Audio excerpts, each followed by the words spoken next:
Nos damos un cordial saludo, bienvenida para cada uno de los seguidores de nuestras redes sociales, nuestras plataformas. Saludo especial también para todas aquellas personas que nos siguen a través de este medio Bosco en Ti Radio Online, porque recuerda que donde estás no es el final. Continuando con nuestra programación, contamos con la presencia de Juan Carlos Polanco en su segmento Gobierno Civil Bíblico. Así que, Juan Carlos, bienvenido, ¿cómo estás? Hola, hola, buenas tardes, ¿cómo están? Espero que estén bien, gracias a Dios.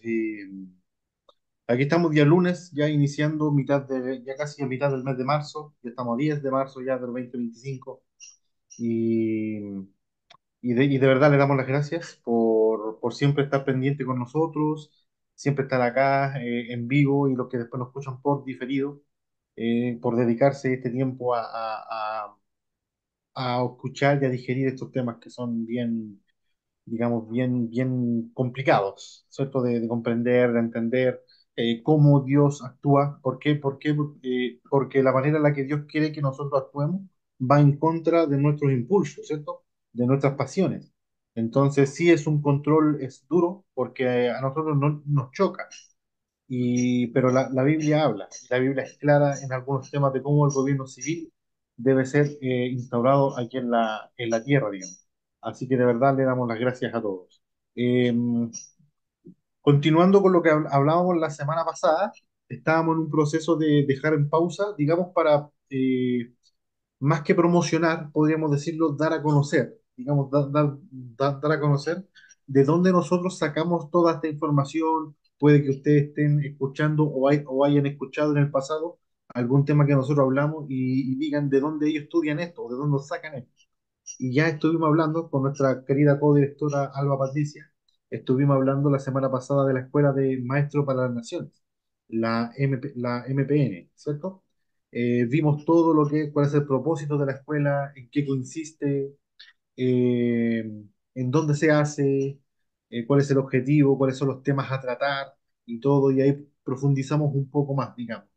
Y, y hay otra escuela más, de la cual nosotros también hacemos parte. Yo la terminé mediados del año pasado, la terminé yo la escuela, fue de 2 años, y es la escuela de gobierno, ¿cierto? La escuela de gobierno civil bíblico. Voy a compartir pantalla. Permiso, acá está. Esta escuela, bueno, como hablábamos la semana pasada, la MPN, la Escuela de Maestros para las Naciones, siempre concluye con una parte práctica.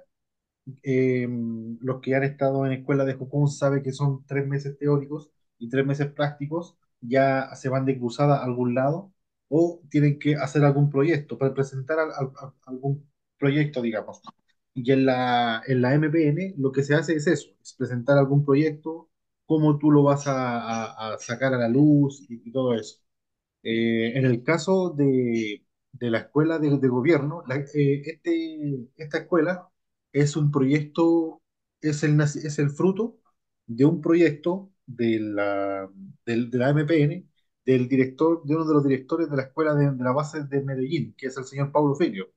Él hizo su MPN, digamos, y el proyecto fue esta escuela de gobierno. Por esta escuela lleva aproximadamente por ahí unos 5 años andando, más o menos.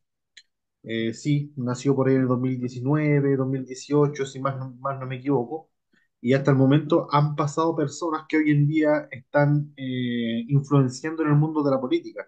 Personas que se han candidateado, personas que han sido electas en cargos, personas que, digamos, que están ahí influenciando. Entonces, de verdad se están viendo los frutos, porque es una escuela que de verdad te complementa mucho. Lo que en la MPN tú ves en una semana, aquí lo ves en un semestre completo. Son 4 semestres, son 2 años. La escuela es de carácter virtual, eh, y se las voy a estar presentando ahora para que vayan viendo. Estoy metido en la página oficial de la Escuela de Gobierno y como visión bíblica de Jocum Medellín. Bueno, entonces, aquí dice el propósito de la escuela. La Escuela Bíblica de Gobierno tiene como propósito capacitar a gobernantes, maestros, padres de familias y líderes cristianos en general para que de esta manera puedan contribuir a la extensión del reino de Dios en la sociedad. Enseñamos, el propósito de los principios bíblicos del gobierno para poner en práctica en cada esfera de la sociedad y además los principios necesarios para la transformación de las naciones. Una de las cosas que tenemos que tener claro, que no basta solamente con ser cristiano para ser un buen gobernante, ¿cierto? Para ser un buen, una persona que trabaja en el área pública, ¿cierto? Ya sea en algún ministerio, ya sea en algún departamento, o ocupe algún puesto político, una alcaldía, una consejería, una gobernación, podríamos decirlo, o la misma presidencia, ¿cierto? No basta con ser cristiano sí, está bien, perfecto, pero de nada nos sirve ser cristiano y no reconocer lo que Dios quiere para el gobierno civil, ¿cierto?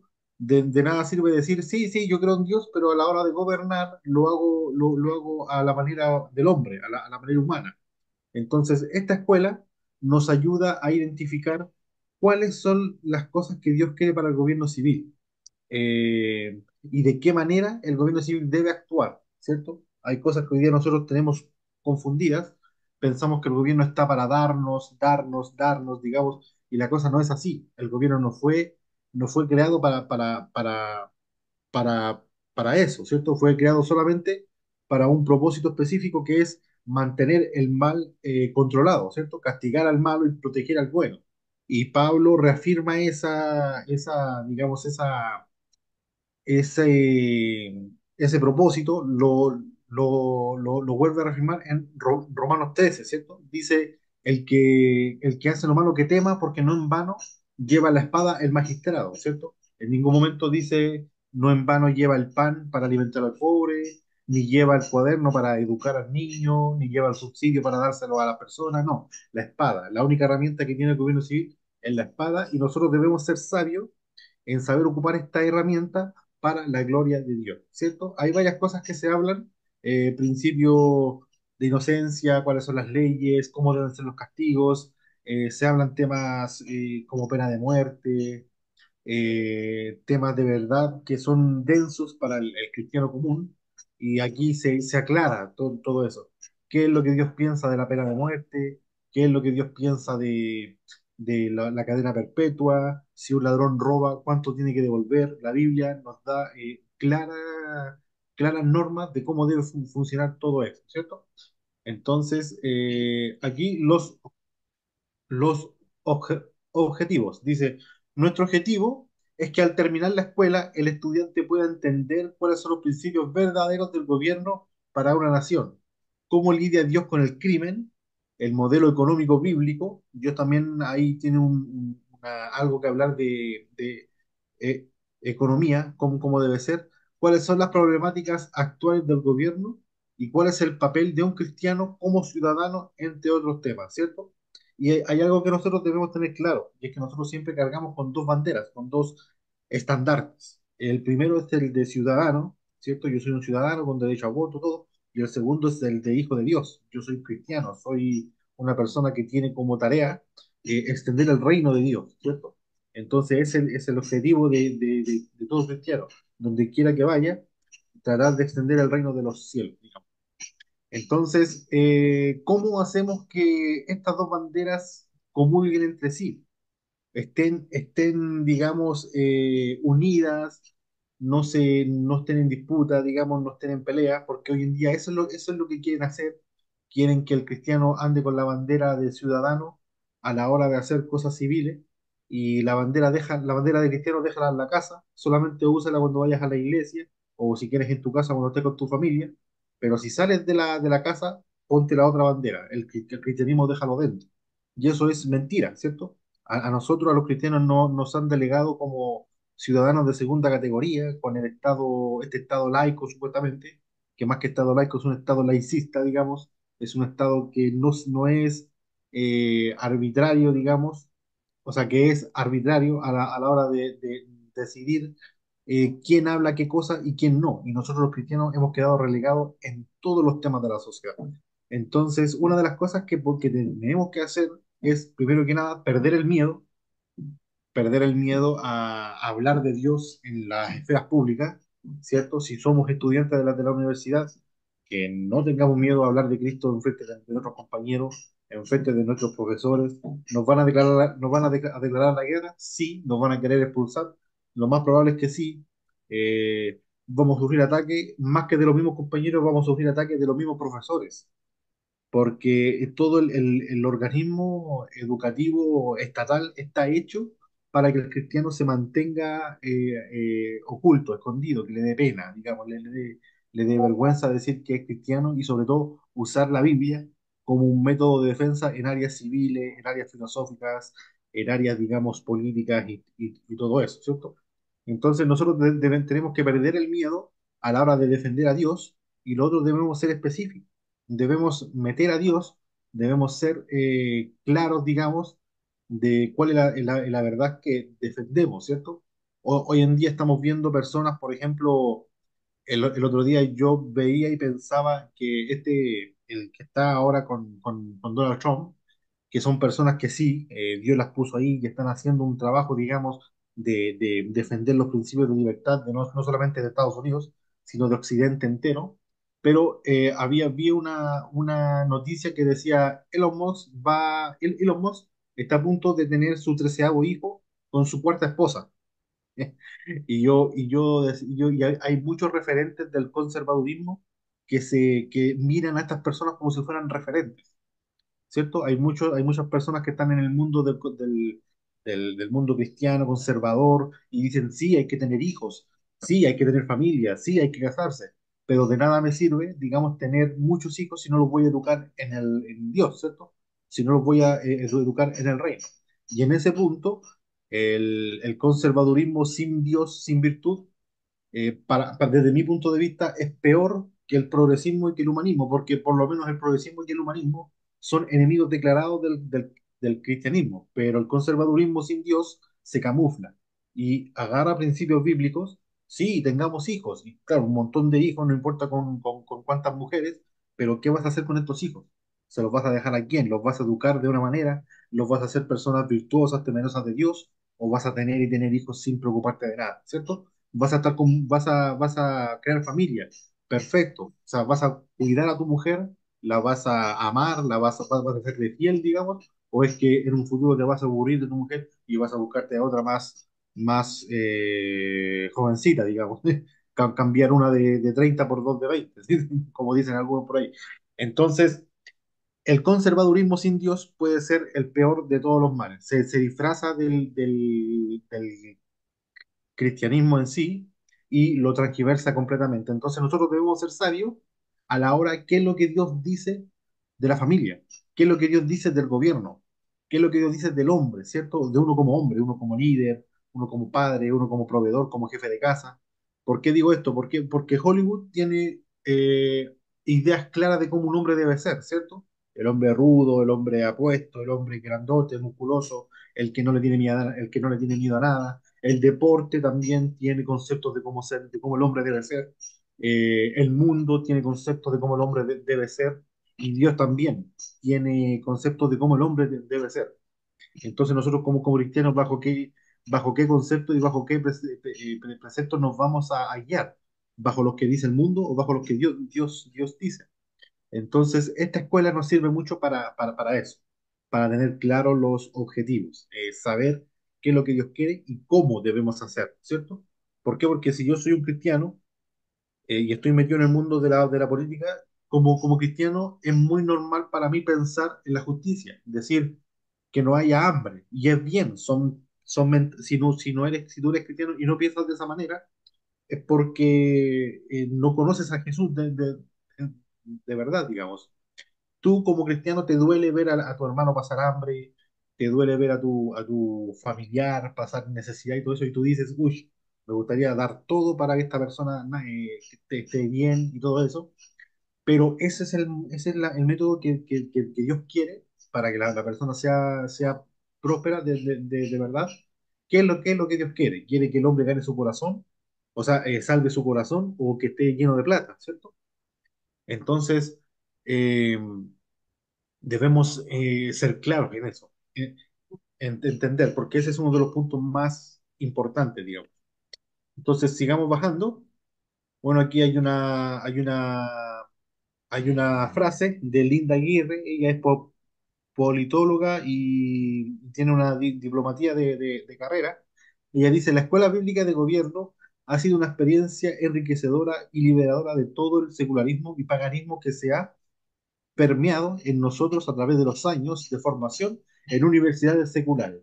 Ahora puedo ver a través de la cosmovisión bíblica el diseño y el propósito de Dios para el gobierno y las demás instituciones que Dios creó, ¿cierto? Porque no solamente el gobierno civil es una institución sagrada, que Dios la creó, Dios la tiene aprobada, la familia también, los negocios, la empresa, la iglesia también son todas estas instituciones que tienen sus objetivos principales en cada, en cada espacio que ellos manejan. Ni una puede ponerse por encima de la otra, todas están a la par, cumpliéndole y rindiéndole cuentas solamente a Dios. La familia no le tiene que rendir cuenta al gobierno, ni a la iglesia, ni a nada. La iglesia no le tiene que rendir cuenta al gobierno, ni el gobierno le tiene que rendir cuenta a la iglesia.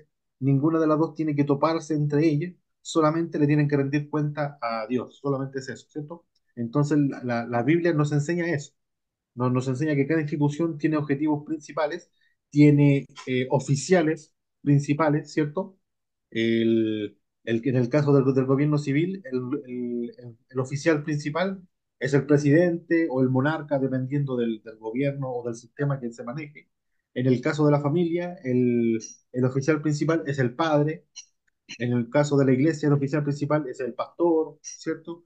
En el caso de la empresa, el oficial principal es el presidente de la empresa, el administrativo, el CEO, como sea.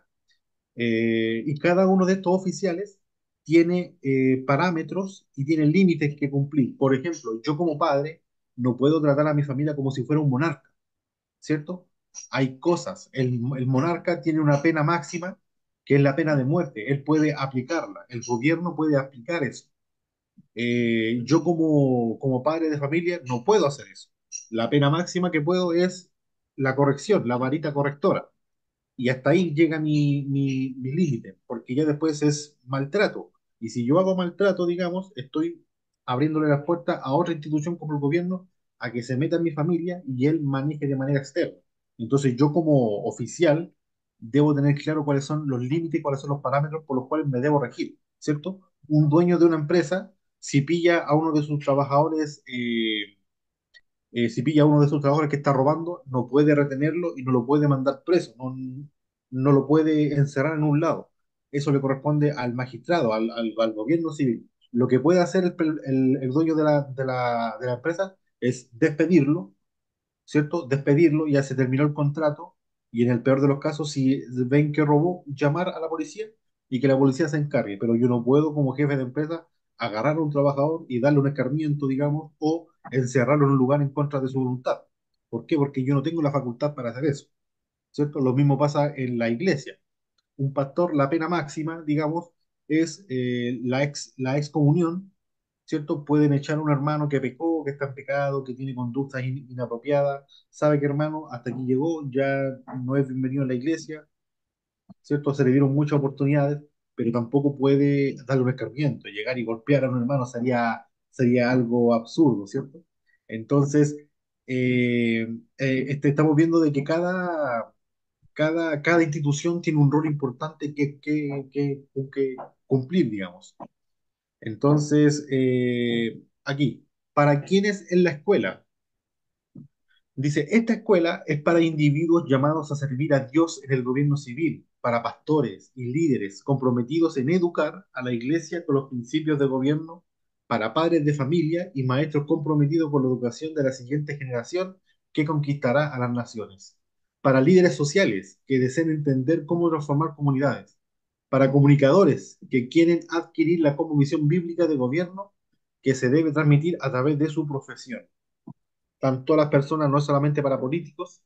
Recordemos que el gobierno no está solamente en el área civil, está en la familia, está en la economía, está en todos lados hay gobierno. Entonces está para todo tipos, para padres, para líderes políticos, líderes religiosos, personas que tengan intenciones de abrir fundación, abrir empresa, todo.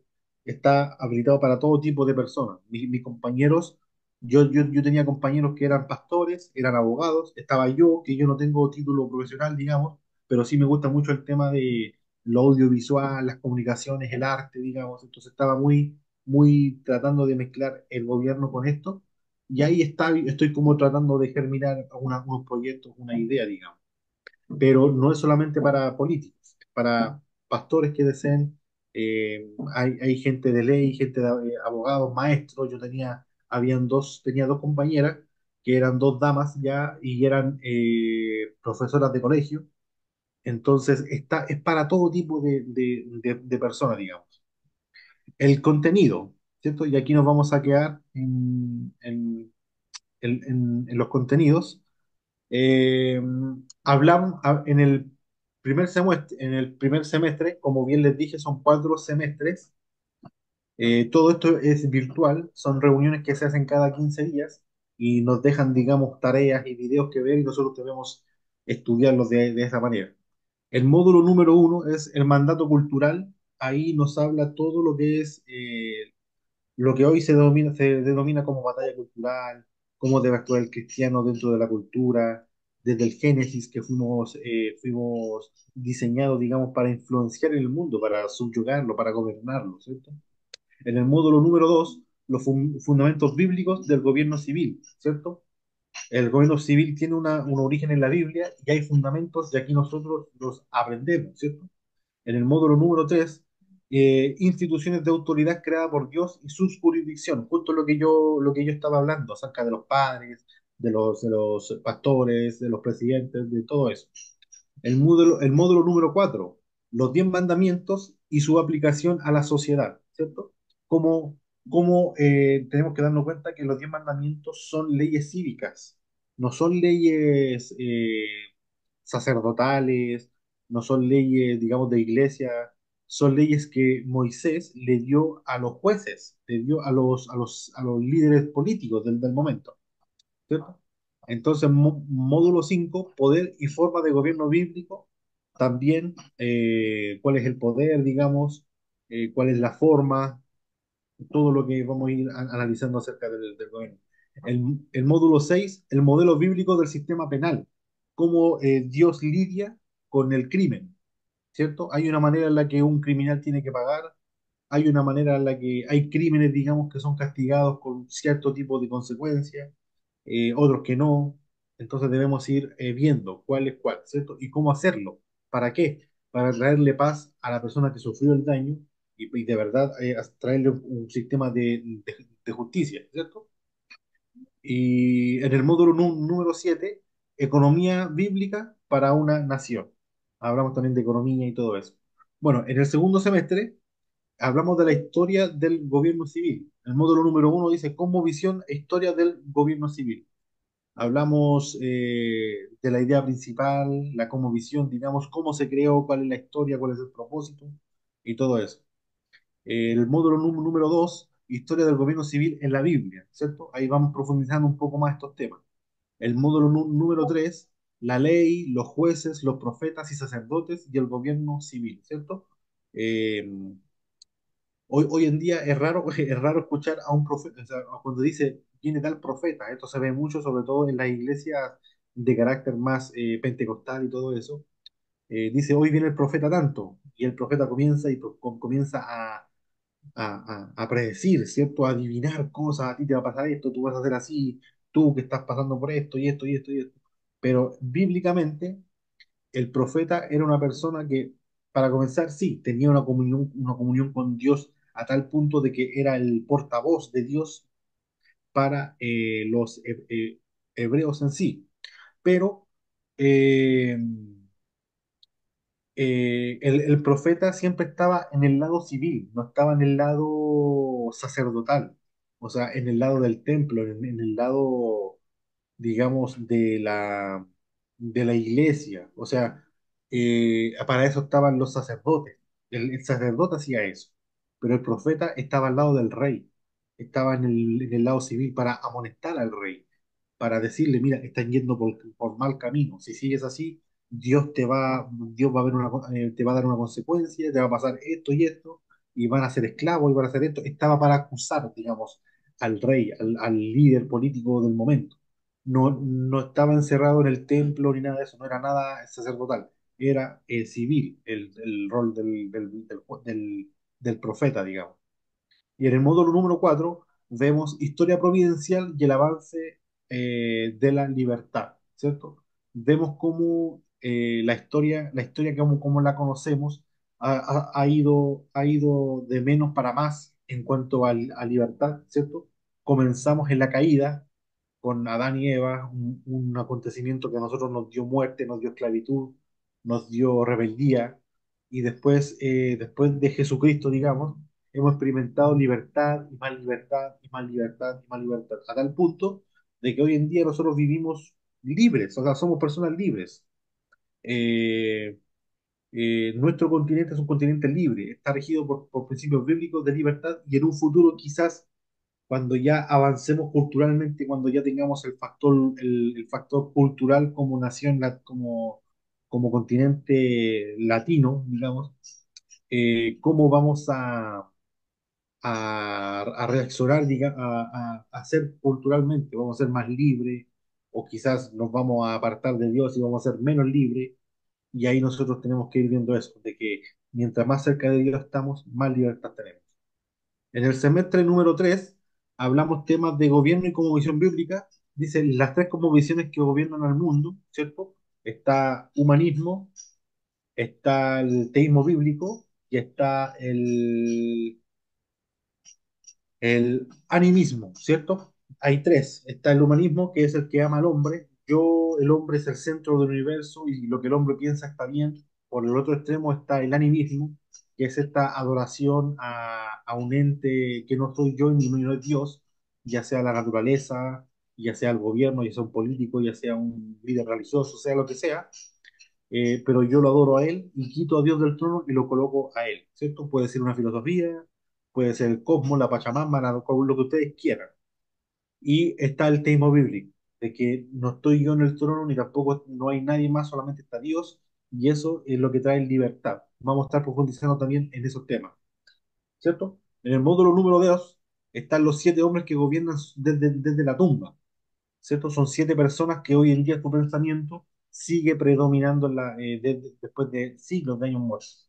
En el módulo número, pues, en el módulo número 3 desde la Reforma hasta la posmodernidad. Vamos viendo la historia de cómo la Reforma ha hecho cambios, a tal punto de que hoy en día ya lo postmoderno es todo, subjetivo, o sea, es todo subjetivo, no hay nada concreto. El módulo número 4 principios de propiedad y de gobierno. También hablamos mucho de eso, la propiedad privada, el gobierno.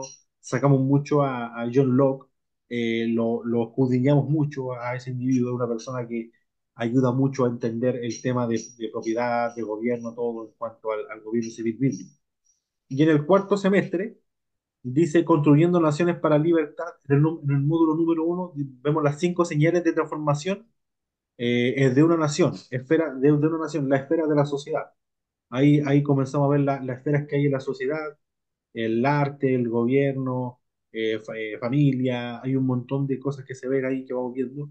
Módulo número 2 historia, educación y gobierno, cómo estos tres puntos van unidos completamente, no se pueden desligar. Si yo educo bien, o sea, si yo sé mi historia, la voy a educar de una manera y voy a ser educado de una manera, y por consecuencia voy a gobernar de una manera. Eso pasa en las familias, en las naciones, en empresas, en todos lados.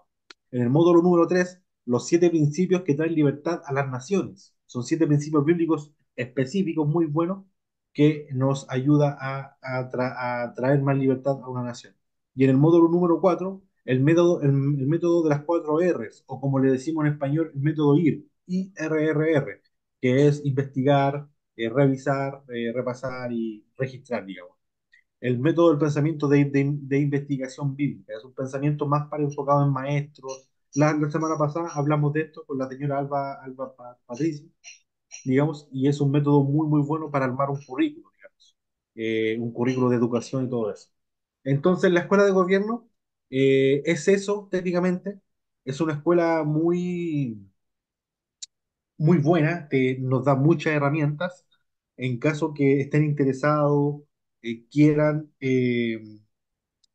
hacer la escuela, investigar un poco más, no duden en escribirnos a nosotros o no duden en hablar en los números que están ahí en el contacto. Yo me acabo de meter puse Gobierno Civil Bíblico Jucum Medellín y ahí me salió la página de una. Entonces ustedes pueden ir viendo, analizando y si están interesados, con todo gusto les vamos a ayudar. Entonces, bueno, hasta acá llegamos hoy. De verdad le doy gracias por escuchar. Gracias por siempre estar pendiente de nosotros y nos vemos el próximo miércoles en un nuevo espacio. Así que de verdad le damos las gracias. Bendiciones del Altísimo a todos. Que estén bien.